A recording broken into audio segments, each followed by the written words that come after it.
Chris Godinez, licensed professional counselor, also the host of We Need to Talk on every Sunday at noon. And then I post this stuff up to other social media things when I have the time. This video is for educational and informational purposes only. The views and opinions stated herein are mine and mine alone. They do not represent the ACA, the APA, or any other therapist for that matter. Boom, shakalaka, done.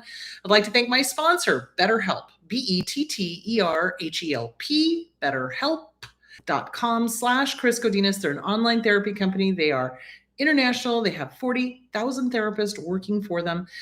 Just go there, fill out a questionnaire, and they will place you with a master's level or PhD level therapist in your state, or one that can do international. Oh my God, my makeup is doing the Watusi. Anyway, so thank you, betterhelp.com/Chris Godinez. Okay, so today's current event. Well, my hometown's on fire. Yay, like literally on fire. So last week, the park fire started in Upper Bidwell Park, which is my old stomping grounds. That's where I went to college at, Chico State.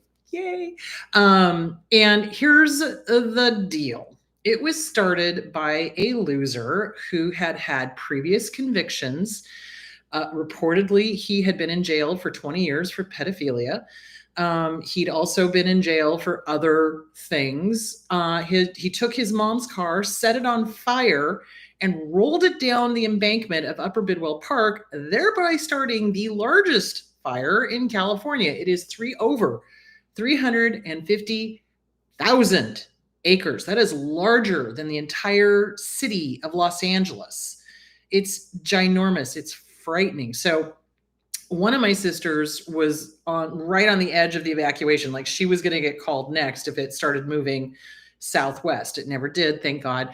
My other sister was up in Lassen at her cabin up there. And at 2:00 in the morning, the sheriff came and pounded on her door and told her she had about an hour to get out before all the roads were closed. So she booked out of there. She's okay. She's in Redding right now. So trying to figure out what to do and insurance and everything else. So let's talk about arson for a moment, shall we? So arson, usually committed by people who are antisocial. So let's talk antisocial. People, when I say antisocial, they get very confused and they're like, oh, you mean somebody who doesn't like to socialize? No. Antisocial means the rules of society do not apply to them, or so they think in their crazy head. So antisocial means they do not abide by the social contract, okay? Our social contract is kind of like, you don't start fires, you don't murder people, you don't rob, you don't steal, you don't lie, you don't cheat, you don't, all of the social contracts. And if this should sound like a narcissist, you should be shaking your head yes, going, oh yeah, oh God, yeah, dark triad, okay? So antisocial is that psychopath part of the dark triad. So narcissism, psychopath, antisocial. Machiavellian, i.e. control freak. So this guy, in his infinite stupidity, decided it would be a really good idea, because he was mad at his mom, apparently, to set her car on fire and roll it down an embankment, and thereby starting the largest fire in California and putting a lot of people at risk and scaring the bejesus out of me. So, family, friends, I went to school there. I have friends there. I have old professors live there. It's like, anyway. So this guy, obviously in trouble with the law for over 20 years, antisocial. The rules of society do not apply. So when you see someone who is a career criminal, who is constantly in trouble with the law, who is constantly lying, who is constantly cheating or conning people, who is constantly stealing, who is constantly, et cetera, et cetera, et cetera, you're dealing with someone who is a psychopath. You're dealing with someone who is antisocial. The rules of society do not apply to them in their crazy minds. So apparently this guy pushed the car down the ravine and then just calmly walked away and tried to blend in with the people who were rushing over to see what was going on. Thankfully, they caught him. People took his picture. That's the one good thing about cell phones nowadays. It's like stuff goes sideways, somebody's got a phone. They're going to take a picture. Anyway, so they caught him. He's going to be spending the rest of his life, I hope, in jail. People have lost their homes. I was watching one of the videos of a home exploding because the gas line went, or it hit a propane tank. I'm not sure which. So yeah, so that is what somebody like that is. Okay, they don't think about and they don't care about the social contract. They don't care what it's going to do to other people. They don't have the empathy to go, gee, if I push this flaming car into this ravine with all of this tinder dry brush, what's going to happen? And they don't care. That's the big thing, is they don't care. So yeah, you're dealing with people, you're dealing with somebody who is antisocial. So anyway, that is that. If you are so inclined, please do help donate to people who have lost their homes, or the animals. That's the other thing.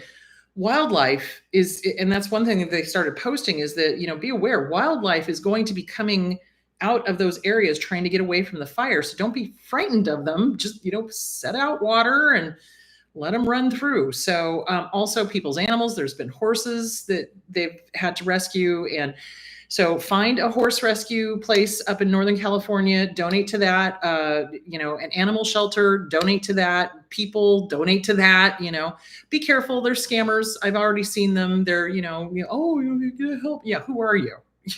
So do your due diligence before you donate, but they do need help up there. So, and I just am so angry right now. I could spit nails because it was so unnecessary. So unnecessary. If he was mad at his mom, he could have said or done something different. But no, he wanted to punish everybody because he's a selfish piece of crap and they don't think about others. And may God have mercy on his soul, because if I ever get my hands on him, it ain't going to be pretty. So anyway, there it is. All right. Meh. Stupid people doing stupid things in my neighborhood. That pisses me off. And yes, I do take that personally. Don't you mess with my name. Don't you mess with Chico. Thank you very much. Spent some really good years there. So anyway, all right. I digress. Okay. Getting back to today's topic. So the question I have received over and over and over and over again is, can I help a person who is currently in an abusive relationship that's being targeted, et cetera, et cetera, et cetera? And the short answer is yes and no. And now the long answer. Okay. So what makes helping a target of abuse so difficult, and that I don't think people thoroughly understand, is that you are dealing with an addiction. Let me say that again. You are dealing with somebody who is addicted, not to the abuse. Let me be crystal clear on that. When somebody says, oh, they're addicted to the abuse, you know what? Go pound sand, mother clucker, because that is not what's going on. What we are addicted to is that love bombing phase. So when an abuser comes in, little 101 again, when an abuser comes in and targets somebody, they do the love bomb, love bomb, love bomb, love bomb, everything that person ever wanted or needed, everything that, your fantasy, it's like, oh, they are it, love bomb, love bomb, love bomb. Then they get you. Okay. They get their hooks into you. And then they start doing the intermittent positive rewards. So I love you, I love you, I love you. I hate you, I hate you, I hate you. I love, hate, love, love, hate, hate, hate, hate, love. And we start living for those little tiny brief moments when they're back, went back. The real them is the abuser. Let's be clear. The real them is the abuser. But we are living for those little moments of love, love, love, love, love. Oh, they're back. Oh, it's them. Oh, this is the person I fell in love with. Oh, good. How can I keep them? And then they do the discard. So it's the intermittent positive rewards. We are addicted to that because we desperately want to get back to that person that was love bombing, that was presenting as the person that we wanted. Okay. So when you're trying to help somebody, you are literally dealing with somebody who is in the throes of addiction. Okay. What addiction? There's no drug here. Well, yes, there is. So what abusers do is that they want to make that physical connection as quickly as possible so that we start releasing oxytocin. Okay, oxytocin is the bonding chemical between mommies and babies and couples and friends, and it makes us feel good. Endorphins, dopamine, serotonin, norepinephrine, all the feel good chemicals, the oxytocin. So what happens is they overload us in the beginning with the love bombing, with the oxytocin, sex all the time, touching all the time, and they're reinforcing that bonding. Okay. When they do the intermittent positive rewards and they're mean to us, or they're vicious, or they're nasty, or they do the stonewalling, where they're like, oh, I'm not talking to you. You know what you did wrong. That kind of thing. Our bodies start releasing oxytocin like crazy because we're trying to connect with them. We're trying to get them back. And so we literally go through withdrawals. I know. So all this stuff that nobody talks about that really needs to be talked about, because there's the psychological component that's going on, but there's also the physiological component of what's going on. So when they shine on us and decide to be kind again, it is a relief. I mean, it is a relief. Like, we're like, oh, thank God they're back. Oh, okay. I'm okay now. They're back. Sound familiar? Kind of should. So getting someone to leave that, if they're not ready, is equivalent to getting someone to stopping to shooting up. If they're not ready, they're not going to give up the needle. If that person is not ready to leave the abusive relationship, they're not going to give up the oxytocin. Does you see where I'm going with that? Now, let's get into the psychological part of it. Okay. So now you've got all of these feel-good chemicals and then the oxytocin doing its thing. And now you've got your abuser. Okay. Doing the back and forth, fudging with your self-esteem. Okay. Because when they're great, it's great. But when they're blaming, shaming, guilting, lying, stealing, cheating, rewriting history, gaslighting, otherwise known as gaslighting, our minds start doing the Watusi without us. And we're like, wait, what? No, you loved me last week. What's going? Oh, it's my fault. Oh, I'm wrong. Oh, it was me. So we start blaming ourselves and buying into their BS about we're the problem. Oh, it's not them, it's us, So now we've got this cognitive dissonance going on. Incoming information doesn't match. They're rewriting history, but we love them and we want them to, love us. And so it must be me. Okay. Cognitive dissonance. That's not true. It's not you. It's them. It's them. But we don't know that. When we're in the middle of it, we have got fear, obligation, and guilt, otherwise known as fog. Literally like a fog rolls in. And then we get the abuse amnesia. Oh, it wasn't that bad. Oh, it was my fault. Oh, What? Stop. Put the brakes on that. That's what we do, though. So that is what psychologically is going on. We've got the fear, the obligation, the guilt, the fog, the abuse, amnesia. We want them to love us. We love them. We want to love them. Where's that wonderful person that I met, male or female? Where did they go? What happened? That's the person. Oh, look, they're back. Oh, yay. Oh, thank God, So we're in the throes of an addiction, like literally an addiction. Hold on. And if someone is not ready to admit that this is abuse, it is going to be very difficult to open their eyes. No addict, trust me on this one, no addict wants to go, yeah, I'm an addict. No addict does, not until they're ready. And unfortunately, they generally don't get ready until they're ready, which could be rock bottom.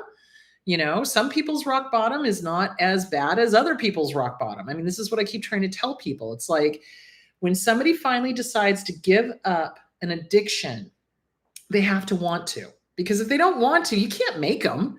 I mean, you could take them away from the abuser, theoretically, and you could educate them and everything else. And if they're not ready, they'll go right back to it. I've seen people that were not ready to stop, that got out of one abusive relationship and literally didn't do any of the work on themselves that I recommend. Self-Esteem Workbook by Glenn Schiraldi, The Disease to Please, Harriet Breaker, Facing Codependency by Pia Melody, CPTSD From Surviving to Thriving by Pete Walker, Inner Child Workbook by Catherine Taylor, Regaining Your Inner Child by Lucia Cappuccioni.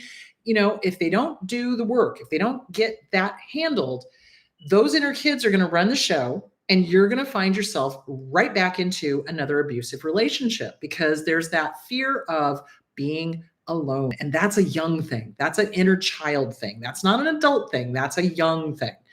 So if the work is not done on the self-esteem, if it's not done on the inner child, if you don't understand what's going on with the trauma, if you don't really educate yourself on the physiological, the psychological, et cetera, et cetera, et cetera, if you don't do the work, you're going to get back into another abusive relationship. And that's what I've seen happen with the people that refuse to do the work. And the saddest call I ever get is when a former client calls me up and goes, "You were right." And I'm like, "Oh, crap. How was I right?" "Well, they were abusive and I didn't do the work, and I need to come back and I need to work on myself." "Okay, great. Let's do this." And it's funny because when I talk to people and I tell them, this behavior is abnormal, this is psychopathic, this is, especially when they're telling me about abuse and things like that. "Oh no, they're not a psychopath. Oh no, they're not." And I'm sitting there thinking to myself, why are you paying me? Why?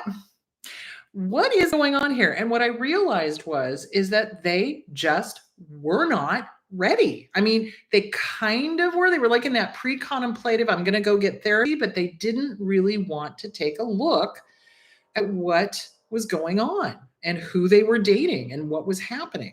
So it's really difficult to get someone who's in the middle of an abusive relationship that doesn't want to leave the relationship because they're not willing to admit they're in an abusive relationship, much like a drug addict is not willing to admit that they're a drug addict or an alcoholic or whatever. And here's the other thing. They have put the abuser on a pedestal. "Oh no, they can do no wrong. Oh no, they're not this way. Oh no, they're not that way." Well, no, that's not what's happening. Okay, wait a minute. You're telling me that they're lying to you. They've cheated on you. They've stolen from you. They're rewriting history. They're making you doubt your sanity, but you're telling me they're not that. It's like my dogs when I talk to them, they're like, "What?"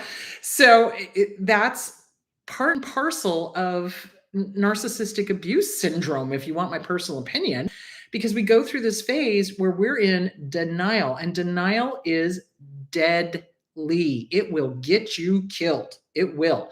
So all you can do really with somebody who is in an abusive relationship, you can see they're in an abusive relationship, you want to help them.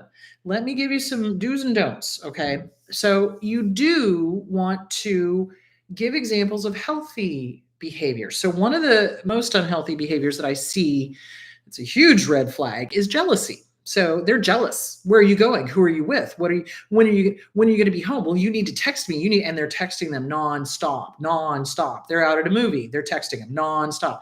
They're out with the girlfriends or the boyfriends nonstop. "Why didn't you respond? You didn't respond for 5 minutes. Who were you with?" What the holy? Don't get me started. So that's a red flag. That's not normal. Normal people don't do that. A healthy relationship has trust. If you don't trust them, you don't have a relationship, really. You've got a prisoner relationship. It's like if you're having to keep tabs on them all the time, that's a prisoner and a warden. You know what I'm saying? So you start contrast and compare. Wow, he's texting you again, or she's texting you again.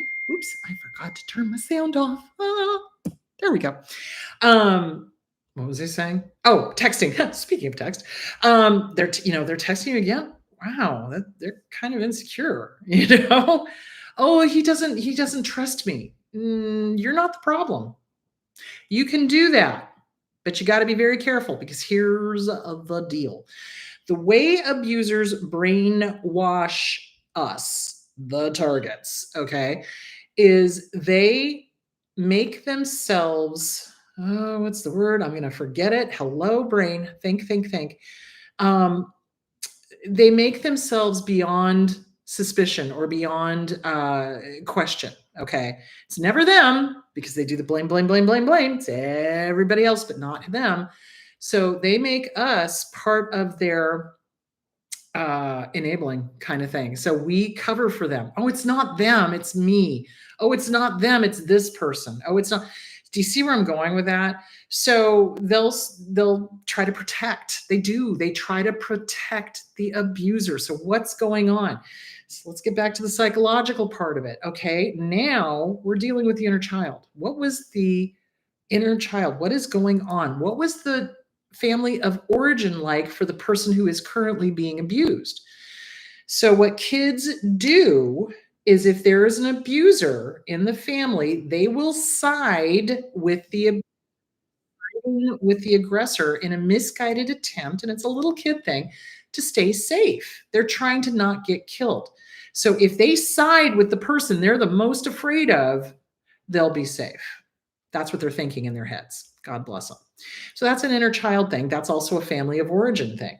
And all of us have had to deal with it at some point. So if they're not dealing with their own stuff, they're not going to not, that's 3 no's in a row, but you know what I'm saying. They're going to defend their abuser. They're going to side with their aggressor. They're going to take their side. And then you will be the enemy. That's exactly what's going to happen. So if you are blunt, if you come out and you say, oh, this person is abusive, look at this, look at that, look at da, they're going to run right back to the abuser. They're going to tell them everything you said. The abuser is now on alert and knows that you see them, and they're going to do everything in their power to make that person hate you, to make that person leave you, and to turn them against you so that you two are no longer friends, sisters, brothers, whatever. They will do that. I have seen them do that. So you can only help the willing, basically, is what I'm trying to say. Hold, please. So how do you help if they are still in the relationship? Contrast and compare. That's the best thing you can do. You don't say anything bad about the abuser. If you say anything bad about the abuser, they are going to run back to the abuser and tell them, and the next thing you know, it'll be crickets and you will no longer be friends. That's just what happens. So you want to do contrast and compare. Wow, he's really insecure. She's really insecure. She's texting you an awful lot. Oh, well, it's me, darling, it's not you. You're not the problem. You're not the problem. You're faithful. You're hanging out with your girlfriends. This isn't normal. You can take it about that far, and that's about as far as you should go. Any further than that, and even at that, they're probably going to run back and say something. So, it's a dicey game. It's a crapshoot. If they're not ready, they're not ready. They're not going to, they're literally stuffing their fingers in their ears going, la, la, la, la, la, la, I'm not listening, la, la, la, la, la, because they don't want to. They're not ready yet. So you just contrast and compare, and you leave the door open. Sometimes they will slam that door shut in your face, tell you that you're a horrible person. How dare you, blah, blah, blah, blah, blah.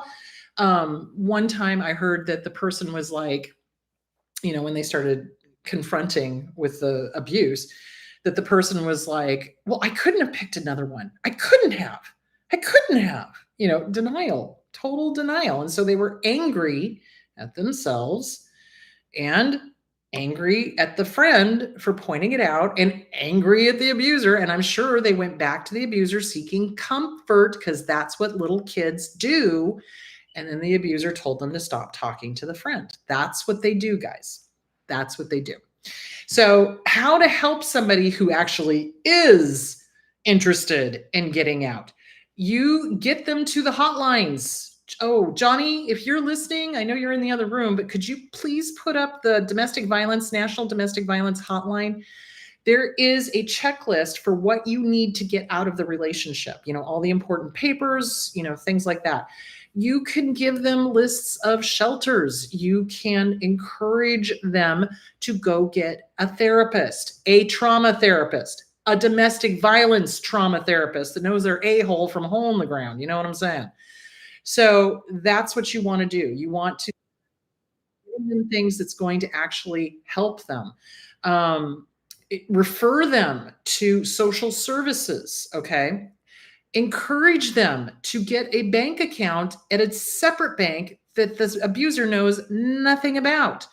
Things like that. Get them books, but make sure you tell them, if you read this book, leave it at work. Don't leave it at home where he's going to see it. Now, here's the other thing I have seen the abused do. The inner child is running the show. They want the abuser to get it. They want the abuser to wake up. They do. I just want the abuser to go back to the love bombing. That's who I fell in love with. I just want them back. Okay. So you tell them, okay, here, read this book. Object of my affection is in my reflection, coping with a narcissist. Read, that's a great one if you want to understand narcissism. All the other books I've recommended, and I tell them point blank, do not leave this where your abuser can find it. So what do? They put it out where the abuser can find it, hoping in that little kid mind that the abuser is going to see it and recognize what they're doing and stop. Now, a normal person, first of all, would never abuse. Second of all, if there was an issue, they would be like, oh my God, is that me? Am I doing that? I need to change that. Abusers don't do that. Narcissists don't do that, guys. They, in their minds, have never done a wrong thing in their entire lives. My dad famously used to say, I'm not lost, I'm temporarily confused, or I'm not wrong, I'm temporarily confused. He could never admit to being wrong, ever, like ever. So they don't change. They don't get it. They don't grow. What they will do is they will then start questioning you about your therapy. They will demand to know what you're talking about. I've had a few of them call me and demand to know what's being said. And I'm just like, I can neither confirm nor deny, because I can neither confirm nor deny. Thank you. And then they get pissed off and do all sorts of crazy stuff. But so the point being is that you make it clear to them they're not going to change. You do not leave these books out where they can be seen. Now, they may still do it. I've had a few people do that. And then the abuser finds the books and starts questioning them about the therapy and wanting to know what's going on. And, and it interferes with therapy. They don't want you getting healthy. Don't you think that's a little odd that they don't want somebody getting healthy? They actually interfere in the therapy process. They either make them late for their therapy appointments, or they start withholding money so they can't go, or suddenly some emergency happens when the person's trying to get to the therapy. I've seen it all. I have seen it all. So if you do suggest books, make sure you tell them, do not leave this out where they can see it. They will not change. They're not going to get the hint. They're not.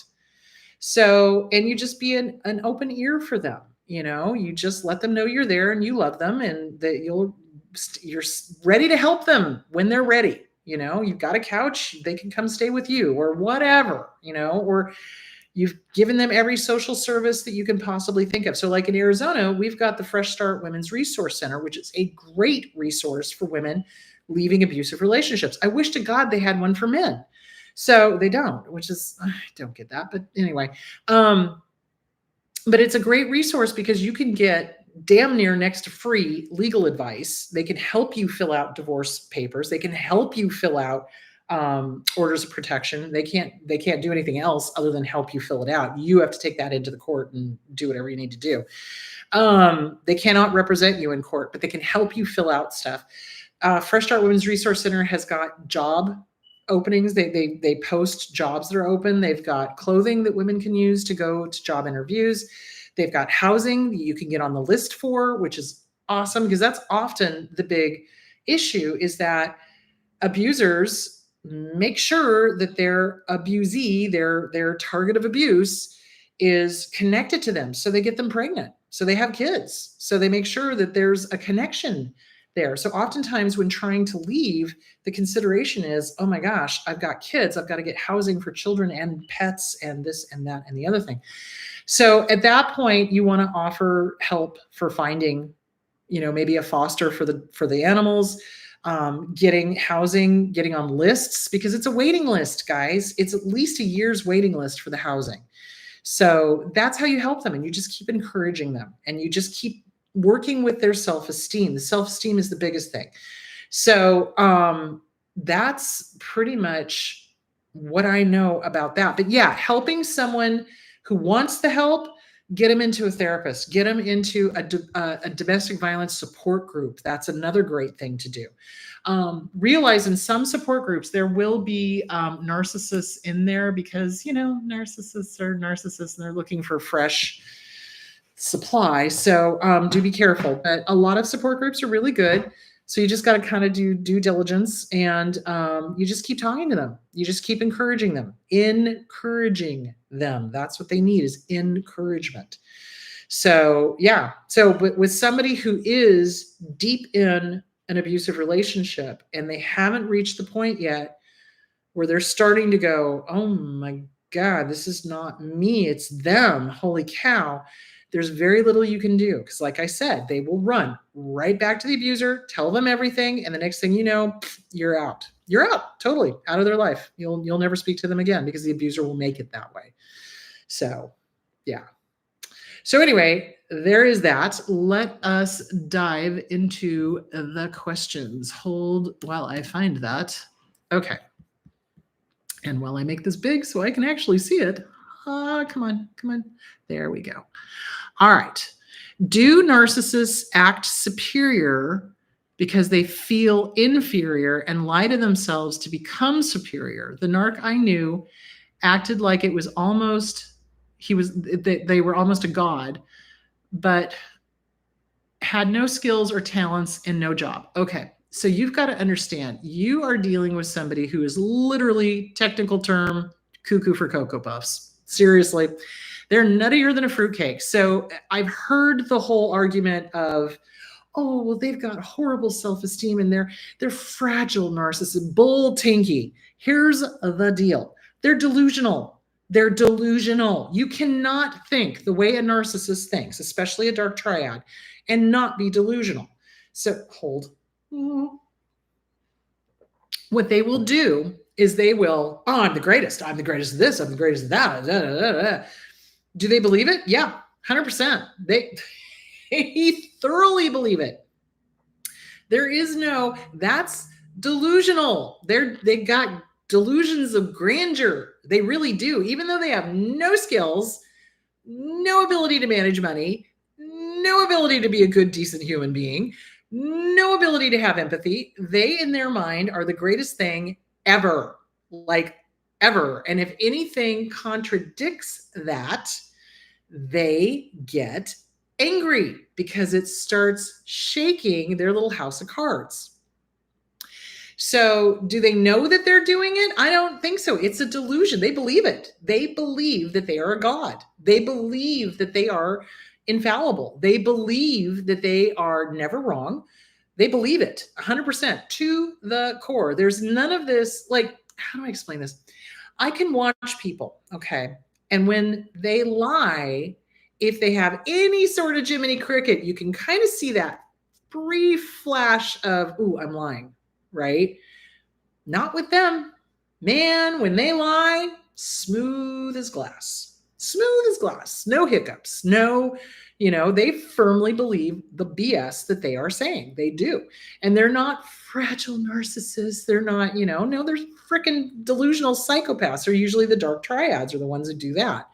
So they will tell whatever story. This is, oh Lord, this is the ones that lie about military service, that lie about heroic deeds, that lie about their money, that lie about, whatever they think is going to make them look good or special or whatever, because they're constantly seeking outside approval. It's all ego. There is no there, like literally. There is no there. There is no there. And when the truth confronts them, they will accuse the truth of being a liar. And they will project and they will say, oh, well, no, you did this, you did that, you guns. When anyone starts doing that, y'all should get real suspicious because you guns, they're projecting. They're projecting their crap onto another person, either the person in front of them or somebody else. Well, they did that. They're doing that. They cheated. They stole. They lied. They did it. Really? Me does think the person does protest too much. Might want to look into that. Do you see where I'm going with that? So yeah, they absolutely, they believe, they buy their own press. They do. They believe everything they say. They really, truly do. And they firmly believe they are superior. And when they are proven to not be, when somebody shows them up or not even makes them look bad, when somebody just walks into the room and has integrity and is a genuinely good person, oh, they hate them. They hate them to the core. They're a threat. They're a threat because here you've got real genuine and here you've got fake to the core. And so the real genuine is a threat. So they will attack and they will try to push that person out of your life, or they'll, try to smear them or accuse them of what they're doing or whatever. So yeah, that's what they do. Okay. What to do with a friend who keeps trying to pull me into her denial of the abusive relationship? Call out what she's doing or respond factually to each attempt as it comes. For example, she says, every relationship has problems. And I say, not everyone treats their partner like you're being treated. Well, actually, that was a good response. The problem of it is she's deep in the denial. So, like I said, wrap your brain around this. You are literally dealing with a drug addict. They're addicted to the oxytocin. They're addicted to the feel-good chemicals. They're addicted to the intermittent positive rewards. And they will say things like that. They will say, oh, well, every relationship has got problems. No, no, it doesn't. So again, it would be contrast and compare. Oh, thank you. It would be contrast and compare. It would be, look, not every relationship does this. That's abusive. I mean, you could do that. Be prepared though. If that person is not ready or willing to hear you and they're deep into the denial and they're in the throes of the addiction, you're probably going to be pushed out of their lives because they're either A, not going to want to hear what you're saying, or B, they're going to run back to the abuser and the abuser is going to push you out of their lives. So unfortunately, that is usually what ends up happening. Okay, let's see. Are there any other questions? Yeah, let's do some more questions. Okay, hold on. John's shooting them to me right now. Hold, please. And while we were waiting for the questions, oh, no, here it is. Does an aging narc get so bad with their lies that they end up calling the police with false reports or doctors with fabricated medical conditions about others while they know they are lying? Well, yeah, aging narcissists have been known to do all sorts of crazy things. And it's not even aging narcissists. I've seen narcissists call police on the partner when the partner has left and there's nothing to report, but they accuse them of stealing, or they accuse them of, child abuse, or they'll call DCS and file false reports. The beautiful thing of it is, though, is that they do that. DCS shows up to the house, does an investigation. There's nothing. The kids are interviewed. There's nothing. And if they do it enough times, they eventually get in trouble with the police. So yeah, they absolutely do that. They absolutely will call police. They will absolutely, try to get attention in any way, shape, or form. When a narcissist gets older, when they're older, like they're geriatric, okay, they lose their looks, which a lot of narcissists depend on if they're somatic. They lose their money, they lose their power, and they lose their mental acuity, and they're not able to manipulate and control the way they used to. And when they were younger, they probably did abuse by proxy. That's what what you're talking about is called abuse by proxy. So what an abuser will do, whether they're older or not, is they will call the police, they will call medical, they'll call judges, they'll call newspapers, they'll, whatever. And they'll start casting aspersions on people, hoping that they're going to get these people in trouble. So that's abuse by proxy, because they're trying to get somebody else to do their dirty work, is essentially what's going on. That is a common thing with narcissists, whether they're old or not. But yes, they can do it when they get older because they don't have any power. They don't have any money. They don't have any looks. They don't, they're collapsing. It's a collapsing narcissist. So yeah, abuse by proxy is courts. Abusers use the court system as abuse by proxy too. They'll drag their ex back year after year after year after year, coming up with new stuff every time just to keep it going, just to keep abusing them. And that's abuse by proxy. And that's got to change in our court system. It really, truly does. So there is that. Okay. How to keep myself from getting too frustrated with the target of abuse, fluctuating levels of awareness. Sometimes they know that they're in an abusive relationship, and sometimes it's total denial. Okay, so remember, you are dealing with somebody who is in the fog. So when somebody is in the fog and somebody has not dealt with the inner child issues, okay, if they're with somebody who's healthy for a certain amount of time, they start coming out of the fog and they can see stuff and they can hear stuff and they start kind of putting things together. But as soon as they go back to the abuser, it's like that fog rolls in and the denial is like a fog, like in California in the wintertime, we used to get something called tule fog. And so what would happen is it would roll in from the Bay Area and it would just sit in the Sacramento Valley, right? And it would just, for weeks, it would be like dreary, foggy, couldn't see the sun. God, I hated that.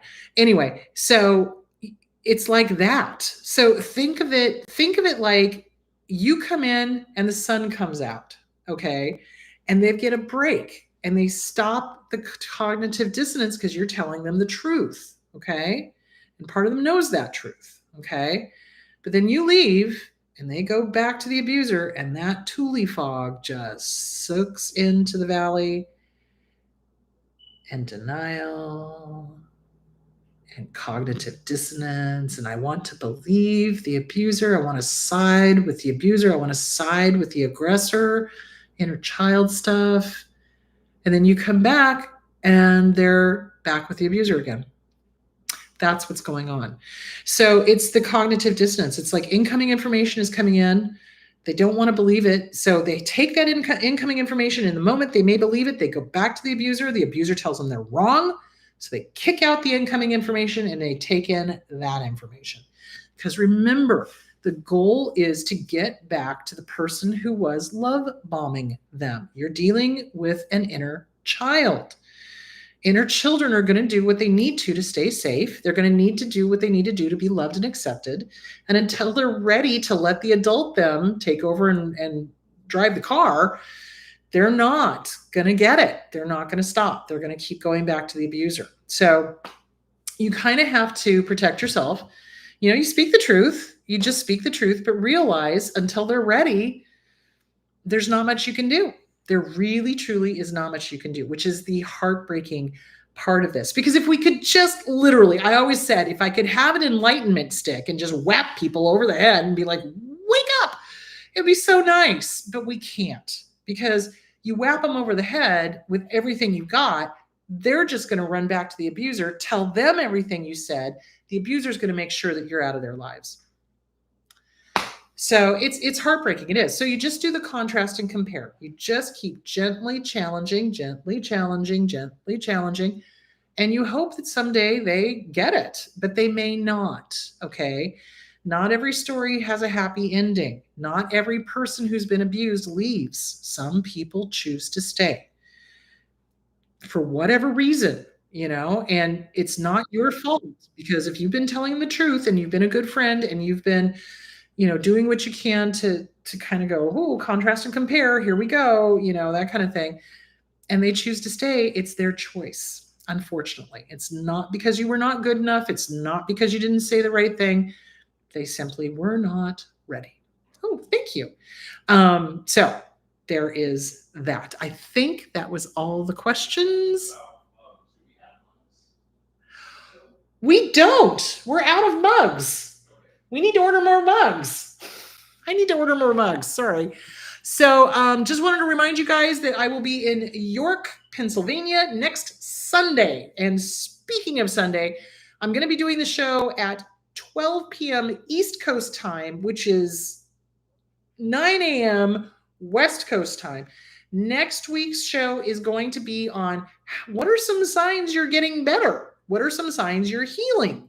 Because somebody was like, oh, how do I know I'm getting better? How do I know I'm healing? So we're going to talk about signs you are healing, which is good. So next week's show, guys, is going to be at 12 p.m. Hi, Lucky. Is going to be at 12 p.m. Eastern, 9 a.m. Pacific. So there we go. So there is that. So I'm going to be in York, Pennsylvania next week from 2 to 4. I've already sent out the location of that. If you still want to get tickets, there's still tickets available. Go to chrisgodinas.com.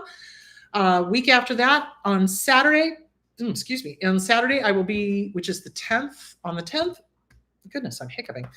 On the 10th, I will be in Philadelphia. That's also from 2 to 4, and I've sent out the information where that is as well. If you have a ticket for that and you have not received that information, please do let me know. And then I will be in Nashville on the 17th, and tickets are available for that as well. And that is my last meet and greet this summer. So there it is. All right, guys. So I hope that answered your questions. Remember, you just contrast and compare, do the best you can, keep the door open. If they slam it shut, don't lock it. You never know. So anyway, there that is. You guys take good care of yourselves. And next week, we will be talking about signs you are healing. Thank you, Lucky. I will feed you in just a second. Yes, I love you. Okay. Mwah. Good dog. All right. I will talk to you guys. Where is my cursor? I will talk to you guys later. Bye.